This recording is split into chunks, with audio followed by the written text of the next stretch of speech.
Good morning. Compassionate ground.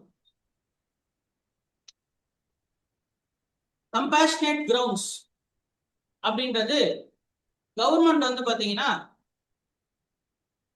ஒரு public employment, அதாவது அரசு வேலை வந்து பாத்தீங்கன்னா நபர்களுக்கு கொடுக்கலாம். என்ன எதன் அடிப்படையில? கம்பேஷன் கிரவுண்ட்ஸ்ல, அதாவது கருணை அடிப்படையில். பொதுவாக வந்து பாத்தீங்கன்னா கவர்மெண்ட் ஆபீஸ்ல இருக்கக்கூடிய ஆல்ரெடி பணி செய்து கொண்டு இருக்கக்கூடிய ஒரு நபர், அது தாயா இருக்கட்டும் தகப்பனா இருக்கட்டும், அவங்க வந்து இறந்து போயிட்டாங்க அப்படின்னா அவர்களுடைய வாரிசுகளுக்கு அவருடைய லீகல் ஹேர் என்னது? வாரிசுகளுக்கு வந்து சொல்லுவாங்க. அதனால கம்பேஷன் கிரவுண்ட்ஸ் வாரிசு வேலைன்னு கூட சொல்லலாம். இப்போ வாரிசு வேலைகள் அப்படின்றது வந்து பாத்தீங்கன்னா அரசு வேலையில இருக்கக்கூடிய தாய் தகப்பன் இறந்து போயிட்டாங்கன்னா, தவறிட்டாங்கன்னா அவர்களுக்கு வந்து ஒரு அரசு வேலை கொடுக்கப்படும். இதுக்கு வந்து ஒரு ஸ்டேட்டுக்கு அதிகாரம் இருக்கு. ஸ்டேட்னா என்ன? ஸ்டேட்னா அரசு. நம்ம பார்ட்டில பார்த்திருப்போம். ஸ்டேட்னா that doesn't mean government. It means government, it does not mean மாநிலம். சரியா? ரைட். இப்போ என்ன பண்ணிருக்காங்க? இப்போ கரூர் ஸ்டாம்பீட்னா என்ன? நெரிசல்ல இறந்து போனவங்கள வந்து கரூர் கூட்ட நெரிசல்ல இறந்து போன நபர்களுக்கு வந்து பாத்தீங்கன்னா எத்தனை பேர் வேலை வாய்ப்பு கொடுத்திருக்காங்க? ஸ்டாம்பீட்ல வந்து இறந்து போன லுக்கட்டியர். சோ இன்னைக்கு வந்து நேத்து வந்து பாத்தீங்கன்னா 31 நபர்களுக்கு, சரி 31 குடும்பத்துக்கு வந்து பாத்தீங்கன்னா அவர்களுடைய தகுதியின் அடிப்படையில வந்து பாத்தீங்கன்னா பலதரப்பட்ட வேலையை கொடுத்திருக்காங்க. இப்போ என்னென்ன மாதிரி? Junior assistant, office assistant, night watchman. சரிங்களா? இப்போ சப்போஸ் வந்து 7வது 8வது படிச்சிருப்பாங்க, அதனால வந்து பாத்தீங்கன்னா night watchman, rural development, school education, urban affairs சொல்லிட்டு கிட்டத்தட்ட ஆல்மோஸ்ட் வந்து பாத்தீங்கன்னா குரூப் 4 ஈக்குவலண்டான ஒர்க். ஜூனியர் அசிஸ்டன்ட் என்னது? Group 4 equivalent. சரிங்களா?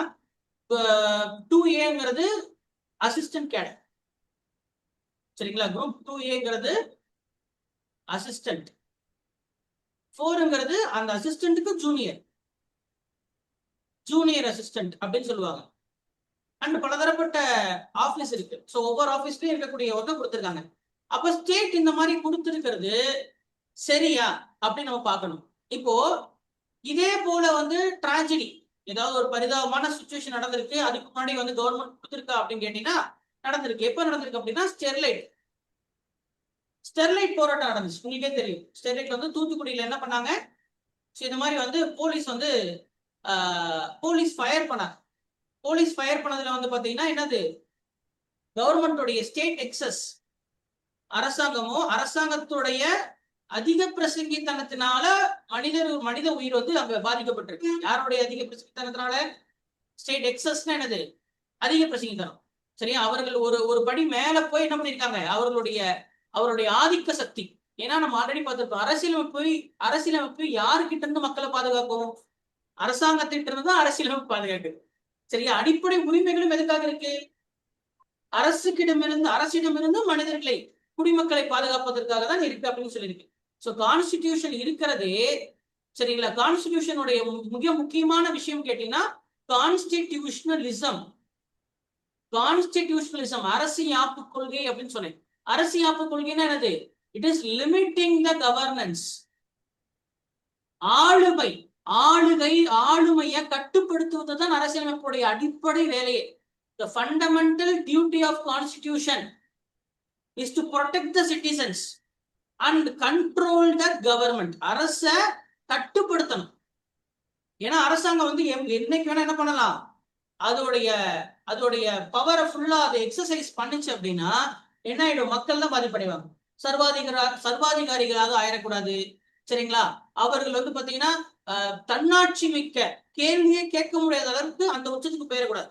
மக்களுக்காக மட்டும்தான் இருக்கணும். It should be on the basis of welfare. Welfare should be the prime objective of a government. Welfare should be the prime objective. ஒரு அரசாங்கம்னா அரசாங்கத்துடைய முதன்மை வேலை என்ன? மக்களின் நலன். வெல்ஃபேர் ஸ்டேட் தான் இருக்கணும். எப்படி இருக்க கூடாது? போலீஸ் வெல்ஃபேர் ஸ்டேட்டுக்கு ஆப்போசிட் என்ன? போலீஸ் ஸ்டேட்னா அடாவடி செய்யக்கூடிய அரசு. மக்கள் நலன் விரும்பும் அரசாங்கமா தான் இருக்கணும். அதுதான் முதன்மை குறிக்கோள். அடாவடி செய்யக்கூடிய அரசாக இருக்கக்கூடாது. அப்படி அடாவடி அரசாங்கம் ஆயிடக்கூடாதுங்கிறதுக்காகத்தான் அரசாங்கத்துடைய அடிப்படை கொள்கைகளாக பாகம் 4ல அரசியலமைப்புடைய பாகம் 4ல டிபிஎஸ்பி அப்படின்ற ஒரு தனி பாகத்தை அரசியலமைப்பு சேர்த்திருக்கு. அம்பேத்கர் சேர்த்திருக்காரு, அரசு நெறிமுறை கோட்பாடுகள் அப்படின்னு.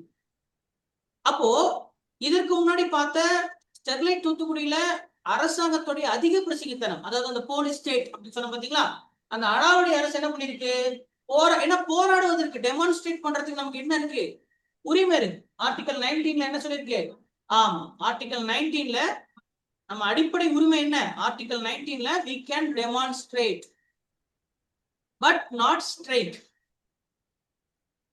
ஸ்ட்ரைக் செய்வதற்கான உரிமை இல்லை, ஆனா என்ன செய்யலாம், டெமான்ஸ்ட்ரேட் பண்றதுக்கு நம்மளுடைய அனுதாபங்களை நம்ம எதிர்கொள்ளக்கூடிய பிரச்சனைகளை வந்து பாத்தீங்கன்னா மக்களிடம் அரசாங்கத்திற்கு எப்படி தெரிவிக்க முடியும், மக்கள் எல்லாம் சேர்ந்துதான் தெரிவிக்க முடியும்.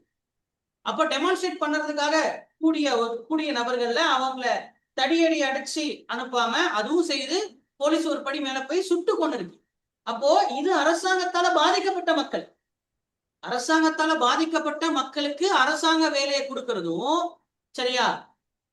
ஒரு டிராஜடியில இறந்து போன, டிராஜடினா என்ன, ஒரு பரிதாபம், ஒரு கூட்ட நெரிசலுங்கிற ஒரு பரிதாபத்துல இருந்து போனவங்களுக்கு அரசு வேலை ஒரு அரசாங்கம் கொடுக்கறதும் ரெண்டும் சமமா. அப்ப இது எதை பாதிக்குது அப்படின்னு கேட்டா, ஏன்னா ஆர்டிகல் 16 ஒண்ணு இருக்கு, there is a separate article called 16 என்ன சொல்லுது, டிஸ்கிரிமினேட் பண்ணக்கூடாது. பப்ளிக் எம்ப்ளாய்மெண்ட், பப்ளிக் அரசாங்க வேலையில என்னது, அரசாங்க வேலையில என்ன பண்ணக்கூடாது, பாரபட்சம் பார்க்க கூடாது அப்படின்னு இருக்கா. எதன் அடிப்படையில் பாரபட்சம் பார்க்க கூடாது பாருங்க, article 16 guarantees equality of opportunity. வாய்ப்பு, சம வாய்ப்பு அனைவருக்கும் கிடைக்கணும், அரசு வேலையில சம வாய்ப்பு கிடைக்கணும். ஆனால் பிற்படுத்தப்பட்ட தாழ்த்தப்பட்ட சமுதாய மக்களுக்கு இடஒதுக்கீடு கொடுக்கலாம், அதுவே சம வாய்ப்பு வழங்குவதற்காகத்தான். அண்ட் எதன் அடிப்படையில் பாரபட்சம் பார்க்க கூடாதுன்னு சொல்லியிருக்கு, மதம், இனம், சாதி, பாலினம், பூர்வீகம், பிறப்பிடம், இருப்பிடம், இதை வச்செல்லாம் பார்க்க கூடாதுன்னு சொல்லியிருக்கு. அண்ட் இதோடைய அடிப்படை என்ன, இதற்காக ஆர்டிகல் 16 இருக்கு. ஆர்டிகல் 16 இருக்கிறதே கவர்மெண்ட் வேலைங்கிறது மெரிட் பேஸ்ட் இருக்கணும் அப்படின்றதோடைய அதுதான் அதோடைய அர்த்தமே. ரெண்டு விஷயம் அதுக்குள்ள இருக்கு. ஆர்டிகல் 16 என்ன இருக்கு, மெரிட் பேஸ்டா இருக்கணும். எப்படி இருக்கணும், மெரிட் பேஸ்டா இருக்கணும், தகுதி அடிப்படையில் தான் இருக்கணுமே தவிர்த்து, சரிங்களா, பரிதாப அடிப்படையில் இருக்கலாமா, அரசு வேலை வந்து பரிதாப அடிப்படையில் இருக்கணுமா இல்ல தகுதி அடிப்படையில் இருக்கணுமா. அண்ட் அதே போல ஈக்குவாலிட்டி ஆஃப் ஆப்பர்ச்சுனிட்டி இருக்கணும், சம வாய்ப்பு அப்படின்றது அனைவருக்கும் கிடைக்கணும்.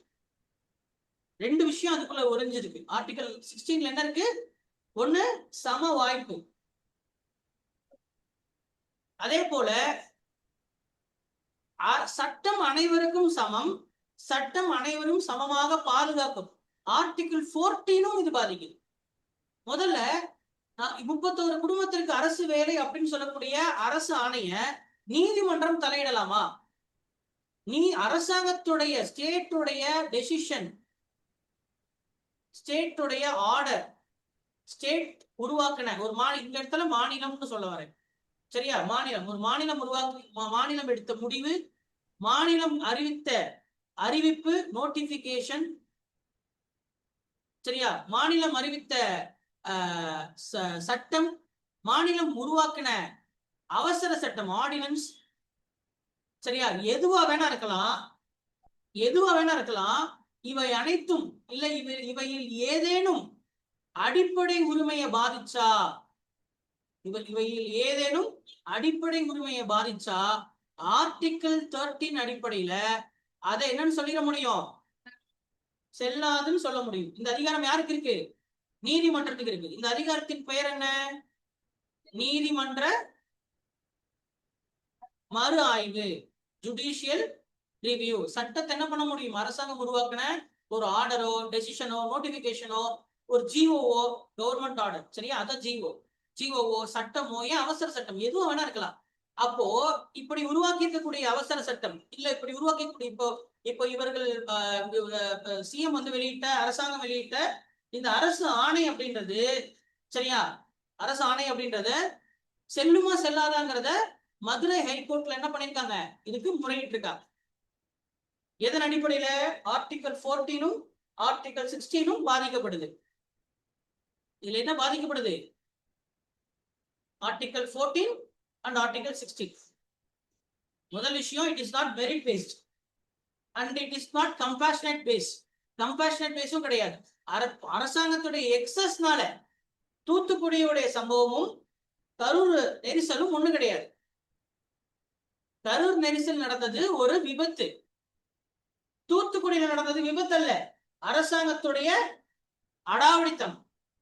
அரசாங்கத்துடைய அடாவடித்தனத்தினால பாதிக்கப்பட்டவர்களுக்கு வேலை வாய்ப்பு கொடுக்கறதும் சரியா, ஏதோ ஒரு நெரிசல்ல விபத்து நடந்ததுக்கு பாதிப்பு கொடுக்கறதும் சரி. அப்ப நாளைக்கு வேற ஏதோ ஒரு விபத்து நடந்து சுனாமி வந்துச்சு, சுனாமினால பாதிக்கப்பட்டுச்சு, அதுவும் ஒரு விபத்து தானே, இயற்கை பேரிடர்னால. சரியா? இல்லைன்னா ஒரு ட்ரெயின் விபத்து நடந்திருக்கலாம், அதுல ஒரு 40 குடும்பத்தினர் இறந்து போயிட்டாங்கன்னா அப்போ ஒண்ணுக்கு கொடுத்தா மத்தவங்களுக்கு கொடுக்கணும்ல. அப்ப சம வாய்ப்பு அங்கேயும் கிடைக்கணும்ல. அப்ப அப்படி அப்படி பாதிக்கப்பட்டவர்களுக்கும் விபத்தில் ஏற்பட்டவர்களுக்கும் பரிதாப அடிப்படையில் விபத்து கொடுத்தா அதற்கு எதுக்கு டிஎன்பிஎஸ்சி ஒண்ணு இருக்கு? அப்புறம் எதுக்கு நம்ம படிச்சுட்டு இருக்கிறோம்? அப்ப எப்படி மெரிட் பேஸ் எப்படின்னு வரும்? அரசாங்கம் எல்லாருக்கும் சம வாய்ப்பையும் கொடுக்கல, அரசாங்கம் என்ன எல்லாரையும் சமமாக இவங்க பாதுகாக்கவும் செய்யல. அப்போ இது அடிப்படை உரிமையை பாதிக்குதா பாதிக்கலையா? அப்ப ஆர்டிகல் 13 எக்ஸசைஸ் பண்ண முடியாதா? அப்படி ஒரு நபர் ஆர்டிகல் 13 எக்ஸசைஸ் பண்ணி மதுரை ஹைகோர்ட்ல கேஸ் போட்டிருக்காரு. அண்ட் மதுரை ஹைகோர்ட் இந்த ஜியோவை டெம்பரரி பேசஸாக மாத்திருச்சு. இந்த எம்ப்ளாய்மெண்ட்ட அந்த அரசாங்க வேலைய நிரந்தர பணி அல்ல, இது தற்காலிகம் தான் ஆர்டர் போட்டிருக்கு. This is not temporary. டிஎன்பிஎஸ்சில நீங்க பாஸ் பண்ணாலுமே 1 வருஷம் டெம்பரரி தான் உங்க ஒர்க். அதுக்கப்புறம் உங்களுக்கு ட்ரைனிங் பார்த்து நீங்க ப்ரொபேஷனரி தான் போடுவாங்க. Probationary period. நீங்க போஸ்டிங் வாங்கினாலும், எக்ஸாம் எழுதி குரூப் 1 குரூப் 2 குரூப் 4 எதுல நீங்க போஸ்டிங் வாங்கினாலுமே அதுலயும் 1 வருடம் தற்காலிகம் தான். நீங்க எப்படி வேலை பார்க்குறீங்க என்னங்கிறத பார்த்துட்டு தான் அந்த பணி நிரந்தரம் ஏற்படும். அதே போலதான் இந்த அரசாணையும் என்னதான் தற்காலிகம் தான் சொல்லியிருக்காங்க. அப்ப நம்ம இங்க கவனிக்க வேண்டியது என்ன? இங்க நம்ம அடிப்படை உரிமை அப்படின்றதும் ஜுடிஷியல் ரிவ்யூ அப்படின்றதும் என்னென்ன ஆர்டிகல்ஸ் பார்த்திருக்கோம். ஆர்டிகல் 13 எப்படி யூஸ் ஆகுதுன்னு தெரிஞ்சிருக்கீங்க. ஆர்டிகல் 14, 16 பாதிப்படைந்ததுனால பார்த்திருக்கோம். அண்ட் கம்பேஷன் டேர்ம்ஸ்ங்கிறது 2 வேற சினாரியோ. ஸ்டெர்லைட் போராட்டத்துல பாதிக்கப்பட்ட குடும்பத்திற்கும் கரூர் நெரிசல்ல பாதிக்கப்பட்ட குடும்பத்திற்கும் எப்படி 2 பேருமே பாத்தீங்கன்னா எப்படி அந்த பாதிக்கப்பட்ட நபர்களுக்கு கம்பேஷன் கொடுத்தது, ஆன் வாட் கிரவுண்ட்ஸ், அண்ட் அது செல்லுமா செல்லாதா அப்படின்றத ஹைகோர்ட், மெட்ராஸ் ஹைகோர்ட் வந்து இது எப்படி வந்து அணுகிருக்குங்கிறது எல்லாத்தையுமே நம்ம என்ன பண்றோம் பார்த்துருக்கோம். So this is how we should learn fundamental rights. Thank you.